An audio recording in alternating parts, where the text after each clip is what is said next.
Coucou. Donc je viens aujourd'hui faire avec vous une petite carte en colorisation en feutre alcool. Les Twin Markers de chez Action. Je ne suis pas du tout experte en feutre alcool. C'est la première fois que j'en ai. J'ai toujours été intéressée par le sujet, mais vu le prix, j'ai jamais sauté le pas. Avec, sans.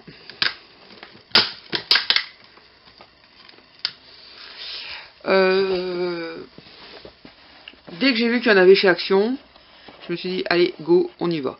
Donc j'en ai déjà une belle petite collection. Donc je vais partager avec vous les quelques connaissances que j'ai sur les feutres alcool. Donc, par contre, je sais que quand on fait des colorisations, il est conseillé d'utiliser un papier spécial, adapté à la discipline. J'en possède pas. Donc, comme je suis encore novice, j'ai pas investi. J'utilise donc une carte, pareil, les cartes de chez Action, un Bristol blanc. Donc, je suis quasi certaine que ça va baver de l'autre côté. Mais c'est pas grave, je le sais, j'assume. Alors, j'utilise de la Stazone pour tamponner mon dessin.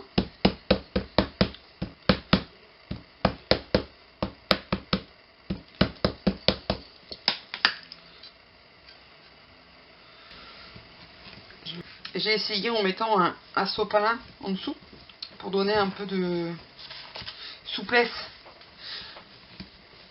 à mon papier. J'aurais eu un morceau de liège, ça aurait été top. Et là tout de suite, j'en ai pas avec moi. Hein. Je vais rajouter un deuxième élément. Ouais, je pense tout comme ça.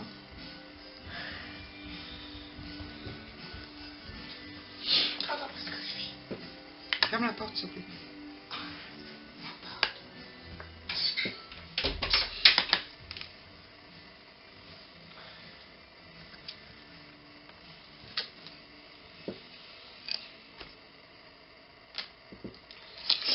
La Stazone, c'est une encre spéciale qui nécessite un nettoyant. Bon, là, comme vous pouvez voir, je les ai pas nettoyés, mais comme j'ai apparemment bien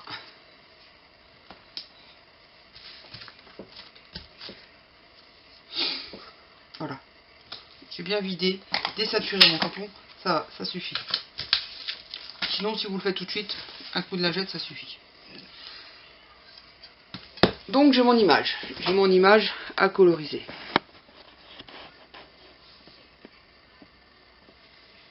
Qu'est-ce que je peux vous dire sur les feutres alcool?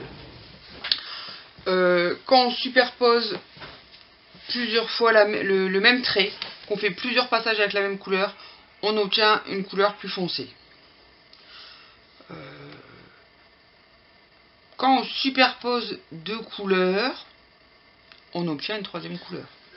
Je vais essayer de vous préparer ça pour vous montrer. Donc, ici, j'ai utilisé le même feutre pour avoir ces trois couleurs. Là, je n'ai qu'un passage. Là, j'ai passé 3 fois, je crois. Et là, je vous avouerai, j'ai pas compté. Mais j'ai passé plusieurs fois. Et vous voyez bien qu'on a différentes couleurs. Ensuite, là, j'ai essayé de vous mettre du jaune avec un orangé, un rouge pour avoir un orangé sur le milieu. Je vous avouerai, c'est pas flagrant. Mais il y a une différence de teinte. Là, j'ai pris mes basiques en notion de... J'ai revu mes basiques en notion de couleur primaire. J'ai pris du jaune, du bleu. On voit bien sur le milieu, on obtient un vert. J'ai superposé. Donc en fait, ça fonctionne. Mais il ne faut pas qu'il y ait une trop grosse différence de teinte. Sinon, la couleur foncée prend le dessus. Ensuite, ce que je conseille, c'est de se faire un nuancier pour avoir une référence des couleurs qu'on a. Quand on travaille, c'est plus facile parce que le rendu n'est pas toujours exact entre l'embout de son crayon et ce que ça donne sur du papier. Moi, ce que j'ai fait, c'est que je me suis fait une application, un seul passage, une application, deux passages, pour déjà voir ce qu'on peut obtenir. Comme je vous disais, quand on passe plusieurs fois, on a une gamme un peu plus foncée, enfin une teinte un peu plus foncée. Donc je suis fait mon nuancier, et comme ça, quand je travaille, je l'ai à côté de moi. Comme ça, j'ai déjà un petit peu une idée de ce que ça donne. C'est comme pour mes histoires d'encre, comme ça on sait ce qu'on a sous la main, aussi on n'est pas perdu. Donc je répète, je ne suis pas du tout une pro en colorisation, en feutre alcool. Je vais juste partager avec vous un petit peu ce que j'ai appris à force d'utilisation. La chose primordiale pour moi, c'est toujours commencer par la couleur la plus claire. Ah oui, donc déjà pour ceux qui ne connaissent pas du tout, donc les feutres alcool de chez Action, il y a deux embouts, un feutre fin, un feutre plus large en biseau, le petit pour les détails, le biseau pour les plus grandes surfaces.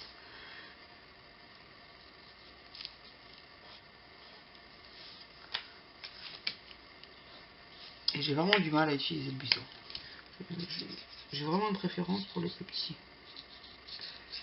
Donc jusque là, rien de très sorcier. Là éventuellement ça peut être intéressant. J'ai une grande surface avec la même.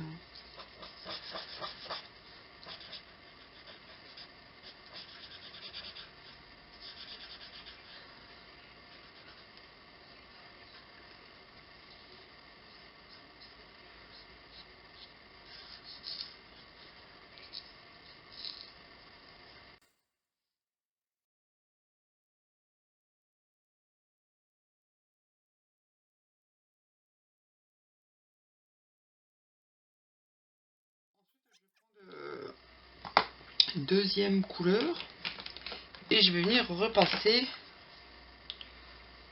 sur les bords pour donner en fait de la profondeur à mon image.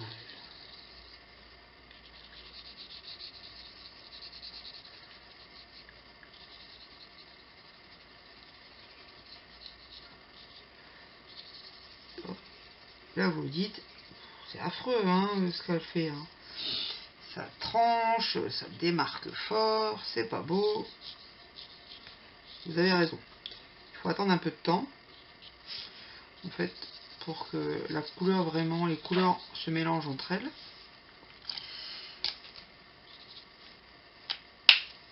Je vais me mettre une troisième couleur. Et là vraiment tout léger.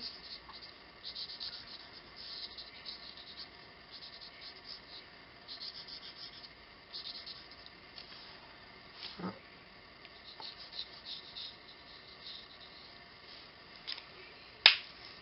Et pour vraiment que les couleurs se fondent entre elles, je vais venir reprendre ma couleur la plus claire.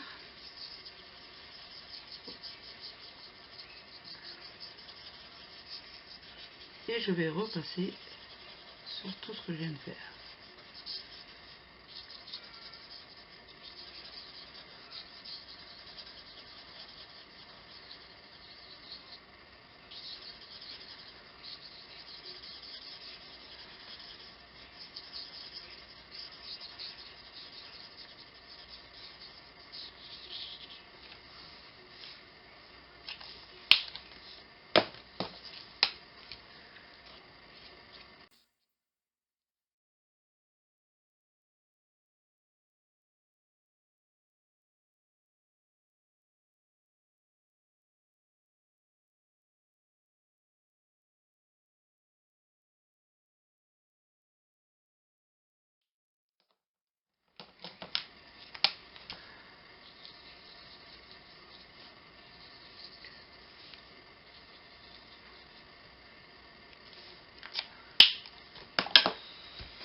Là, qu'est-ce que je vais faire j'espère que ça va pas trop jurer.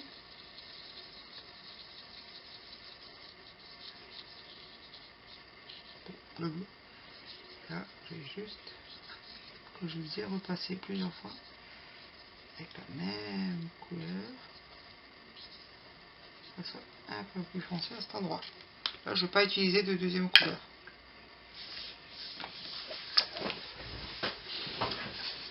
Je vais vous montrer ce que ça donne.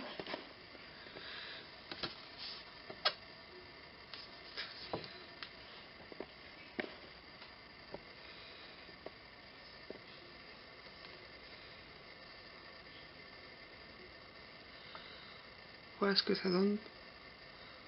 Et encore mon fondu au niveau des oreilles, il est pas extraordinaire. Je pense que je vais repasser un petit peu. Voilà, je vous l'avais dit. Ça rend mieux déjà là. Enfin, en tout cas moi. Et quand ça sera complètement sec, je viendrai vous montrer.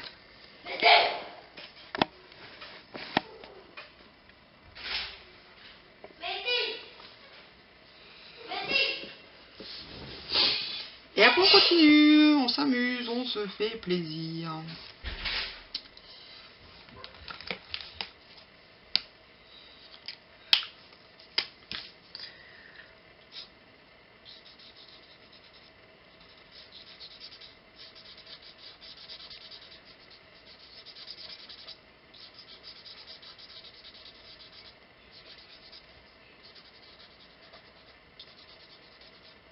Oups. Je voulais pas en mettre là.